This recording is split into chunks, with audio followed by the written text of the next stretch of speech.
What's up everyone, welcome back to a brand new video. Today, we have something familiar, yet something completely different. I didn't really know what to title this scenario because we're going to be combining 3 previous scenarios into one big one. And it's nothing that's completely unrelated, no, it's all focused on the human Z fighters. We'll be taking ideas from 3 of my old ones, specifically, what if humans got Zenkais, what if Chi-Chi was a Z fighter, and, one of my favorites, what if Roshi wished for his youth. Now, as you can probably tell, the title doesn't actually mean that all humans are like Saiyans, because that would just mean there's another planet of Saiyans, and that wouldn't really be fun. It's more so the best way that I can encompass all the different aspects of these parts into one title. I mean, it wouldn't really be a catchy title if I said what if Chi-Chi was a Z fighter and Roshi was for his youth, and humans got Zenkais. Doesn't really flow too well. So today, we'll be seeing what would happen if the human Z fighters were more like the Saiyan Z fighters. For this part, let's set a like goal of 3,000 likes, and once we hit that, I'll continue with another part to the series. Anyways, let's begin. As I mentioned, one of the most important parts of this scenario is the fact that humans get Zenkais here. And you may think this would completely change humanity, but not entirely. For sure, martial artists would see an improvement from this. But humans wouldn't really benefit from Zenkais in the same way that Saiyans do. As long as Saiyans don't die, they have means to heal themselves from pretty much any injury due to their healing pods. For humans, if you suffer a severe enough injury that puts you near death, you won't be likely to heal too well. And even if you do heal, you probably won't be the same as you were before. Saiyans could basically magically erase any injury they had beforehand, retaining the same physical abilities that they had before, as well as getting the benefit from the Zenkais. For humans, with a severe enough injury, you either die, or you heal and you're not really the same way as you were before. Besides some rare cases, and even then, it wouldn't be widespread enough for everyone on Earth to get massive Zenkai boosts. But as I mentioned, martial artists in this scenario would definitely see an increase in power. And for that reason, we're not going to go all the way to the beginning of the Dragon Ball, but instead we'll be starting at the 23rd World Tournament. This is where we see the first benefit from human Zenkais. For one, to a lesser extent, Chi-Chi would get some benefit due to her training, but in terms of getting power boosts from getting near death, I don't necessarily know how much she'd grow from this. She might be a little bit stronger, but I doubt she was training as rigorously as Goku. Still, she does see a little bit of an increase. 2, there's Mercenary Tao, and he definitely would see a huge increase due to what happened to him beforehand. He would be way stronger, but that wouldn't really matter because of his opponent, Ten Shinhan. He would also be massively stronger from where he was before. Ten trains very seriously and rigorously. And on top of that, he got very badly injured versus King Piccolo. Healing from that and training since then would really increase his power a lot. So, he'd still defeat Mercenary Tao pretty much the same way he did before. But his fight with Goku would be a lot more interesting. Realistically, you could say it's almost neck and neck. Goku did have better training with Kami, but Ten's boost in power got him really close to Goku. But still, it's just not enough yet. However, this is a turning point for him and Goku. It kind of solidifies a rivalry between them, because they're both near the same level of strength. 2 martial artists and both of them are now good people. They have a lot in common and are very close in terms of power. This will be very important going forward. And on top of that, we're going to take an idea from the original scenario. Many commenters suggested last time that Ten should have more potential due to him possibly being part human, part alien. I cover that more in the original scenario, but there's conflicting sources on this. Some sources say that Ten's third eye is from meditation, but some say he's actually part alien, originating from a race of Triclops people. And with him being considered a hybrid here, it'll pretty much have the same effect that it did on Gohan. But we're going to see more of that down the line, not really now. But anywho, besides that, the rest of the tournament goes pretty much normally. Now, we can skip forward into Z. And here's where some major changes would occur. What follows the tournament really shows a lot of changes in the scenario. For one, the human Z fighters are obviously way more motivated to be involved. And one of the most important changes happens with Roshi. Seeing his students and other martial artists get so strong gets him thinking, maybe if he were younger somehow, that could help him a lot. And hey, King Piccolo wished for his youth and that worked, so why doesn't Roshi try that? Over the time skip, he ends up gathering the Dragon Balls at some point, and he makes his wish. He wishes for eternal youth, and it's a pretty simple wish for Shenron to grant. Roshi feels himself changing as his body becomes much more nimble. The hair on his head grows back, turning black instead of gray. His posture improves. He gains a bit more muscle mass. And, most importantly to him, he looks a lot more handsome. That was part of the reason for his wish. Not just him being a fighter, but also, it would impress the ladies a bit. Krillin's amazed to see this, and the two begin training together more, as well as trying to meet girls more. We know how both Roshi and Krillin were at this point. 2 single guys just looking for a fun time. And even though Roshi is still over 300 years old, he's not the same elderly creep. He's much more charming, and even when he does tell people that he's over 300 years old, they won't believe him. It's a win-win-win for him, and for Krillin too. Both of them grow a lot stronger due to this change. But they're not the only people that continue their training. Chi-Chi's another person who we see a big change in. She never does give up fighting. Sure, They still do have a kid, and that puts her out of commission for a bit. But as Gohan slowly gets more independent, and with some help from Ox King, she could slowly get back into training, even though it's not nearly as much as what Goku does. With someone as strong as Goku by her side, she trains a lot more now. This means Goku has more time to improve, and she does. And while Chi-Chi is still able to fit in some studying with Gohan, she actually allows Gohan to train with them this time. Goku complained before in the original series that Chi-Chi didn't allow this. But here, the family would be training together a lot. Of course, Gohan's pretty young, so he's not going to be doing any rigorous training, but they'd start easing him into martial arts a bit. As for a lot of the other characters, much of it remains the same. People like Piccolo and Yamcha would remain pretty stagnant here, essentially being the same as they were normally. And all Ten really does is train regardless. He'd get stronger over the time skip, but not much is going to change with him either. After 5 years have passed from the 23rd World Tournament, the group decides they want to have a reunion. Well, at least some of them do. At Kame House, the group meets up pretty much like normal, except this time Chi-Chi's there. And everyone is shocked to see how much everyone's changed. The biggest shock of all obviously is Roshi. Instead of an old man being there, it's a handsome man in his 20s, but with the same outfit and glasses that Roshi has. But everyone's also surprised to see that Goku has a kid, and they see Chi-Chi wearing Goku's outfit, as well as Gohan too. Not to mention, Goku was able to get something back from Kami. They have possession of the power pole again, and Chi-Chi's the one that's wielding it. Goku actually wanted to see if she could train with it, and she was a natural, so not only is she pretty strong, but she has some new tactics. The reunion's going pretty great so far, until an unexpected visitor arrives, that being Raditz. However, he's gonna face a lot more resistance this time. Let's briefly cover some power levels. The big bad boss here is Raditz, who has a power of about 1500. While he's pretty far behind, the next strongest person is Goku, with a power of 520. Roshi is surprisingly very strong too, being the second strongest here, at 500. He got a huge boost from becoming young again, plus his training really helped a lot. Behind that is Chi-Chi, with a level of 460. Krillin's not too far behind at 430. And even though he's not on the island yet, Piccolo's at 408, unchanged from normal. And one of the most impressive things, Gohan. I feel like putting him at around 100 is realistic. It's incredibly powerful for a 4-year-old, but you also have to consider that when he was enraged against Raditz, his power when enraged was like a dozen times that. So you can actually kind of argue that 100 is pretty conservative. But anywho, this does give some trouble to Raditz. Goku, Roshi, Chi-Chi, and Krillin all fight him off.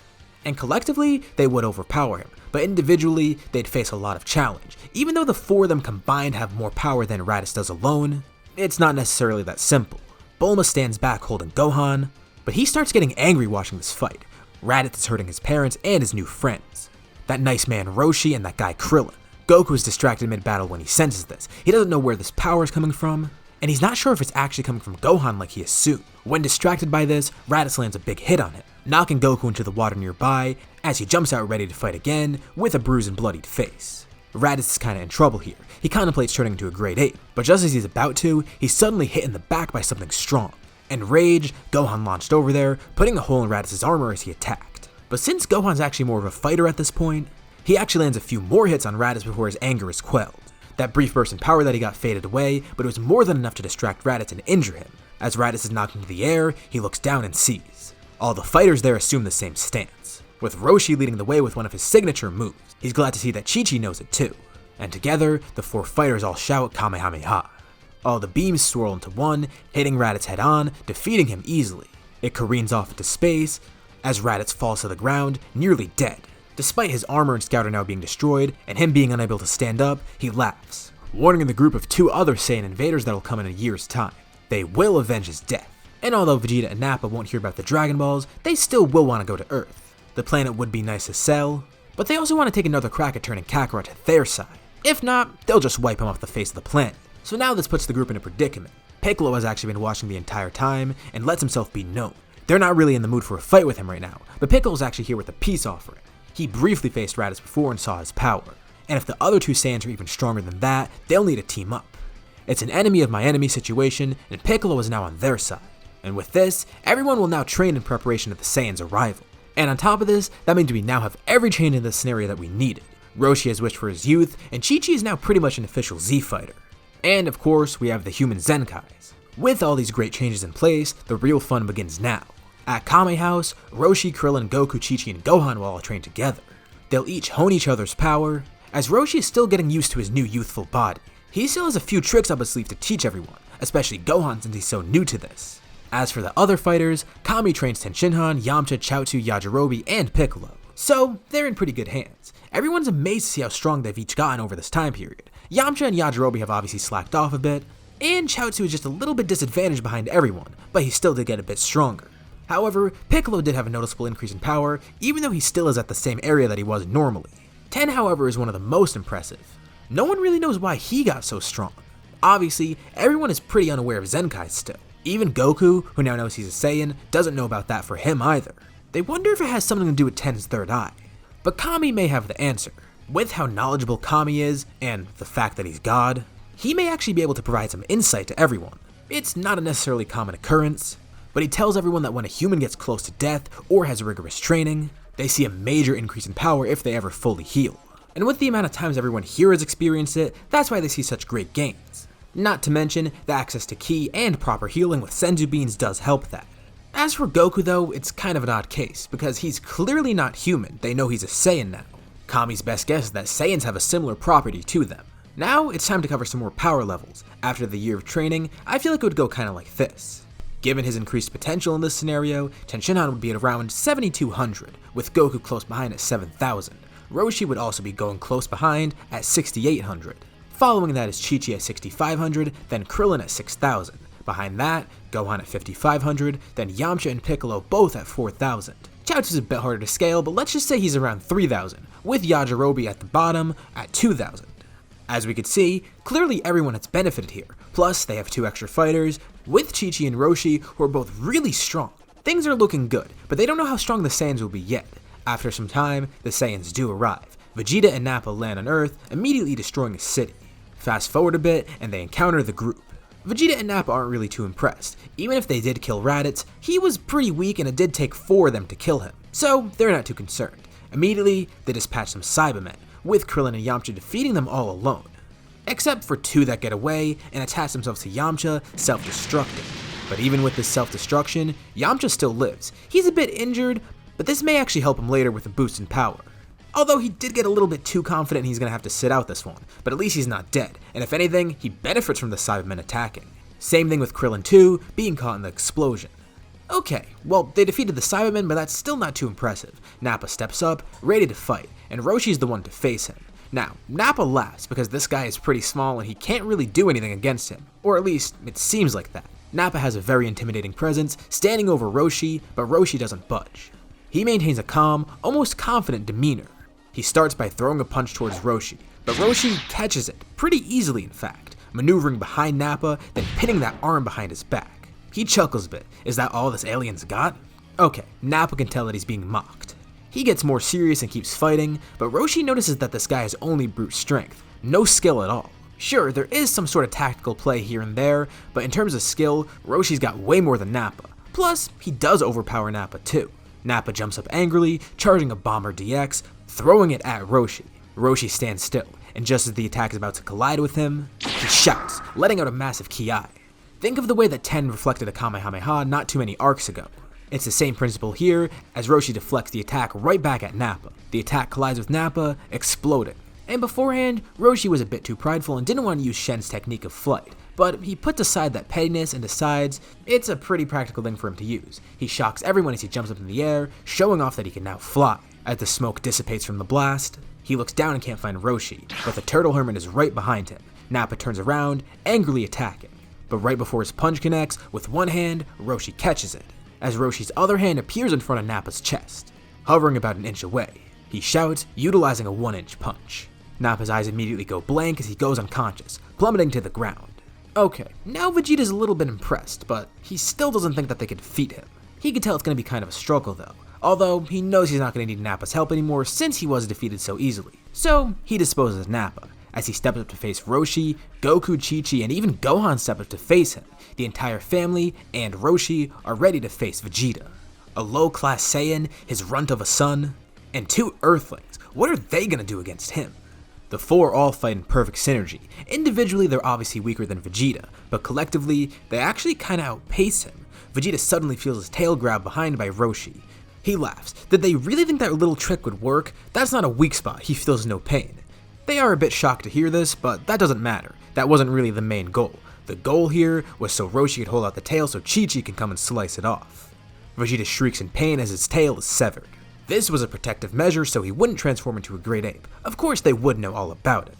Angered, Vegeta performs an explosion that flings the 4 fighters away. He realizes he may be in a corner here, so he jumps up into the air, charging a Gallic gun. He doesn't care anymore. He'll blow this whole planet to smithereens. The sky turns purple as Vegeta is electrified, charging his Gallic gun and launching it directly towards the surface of Earth. Jumping back up from the explosion, the 4 fighters get back in the battle, launching Kamehamehas to counter the attack. And in his anger, Vegeta didn't even notice. Right below him, there's 2 other fighters ready to help. As the Kamehamehas and the Gallic gun collide, a massive explosion happens in the air as the 2 try and push each other back. But as this happens, Vegeta is attacked from below by 2 other people, a Kikoho and a Masenko from Ten and Piccolo. Given how strong both of these fighters are, not to mention the Kikoho, this is more than enough to knock Vegeta out of the sky, effectively canceling his attack because he didn't expect those 2 to get involved. He didn't even realize they were there, he forgot. The Turtle School Kamehameha goes off into space, briefly even making contact with Vegeta as he falls out of the sky. Injured from Ten and Piccolo's attack, as well as the group Kamehameha, he plummets to the ground, crashing into the rocks injured. As Vegeta lays there, bloodied, bruised, and beaten, this is where we'll leave off for now. So, what do you guys think is going to happen with Vegeta? The group defeated him and they're all in good condition. So will they spare him, kill him, or will he escape? Also, what do you think will happen next time? Leave all your thoughts and suggestions in the comments below. I'll be sure to check them out to see what you guys think. As always, if you liked the video, be sure to drop a like. And let's try to hit that like goal from the beginning of the video so we can get to another part of this series. If you haven't already, why not subscribe? As well as hitting the bell icon to get notified about any future parts of this What If, or any other videos that I upload on my channel. Thank you all for watching, and I'll see you all in my next video.